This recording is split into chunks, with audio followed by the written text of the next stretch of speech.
This is the Pimsleur method that's been sort of going on. And same thing, if you practice these phrases, repeatedly, this will sort of help you, because the common thing I hear generally that, people face is, we have learned the grammar, we have understood the sentences, we have sort of, we can translate also, but when it's really required to come on the spot, it takes time. That's the natural phenomena, right? I mean, so how do you sort of overcome that?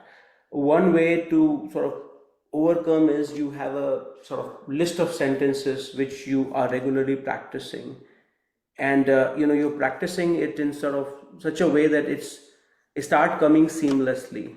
So I want you to at least read these phrases, as part of your regular routine, and get comfortable with it. So these are like a mixed bag. You have, sentences from beginner to slightly more sort of advanced as well, right? So these are the very good phrases I do want to practice. I do want all of you to practice it, so that you get comfortable.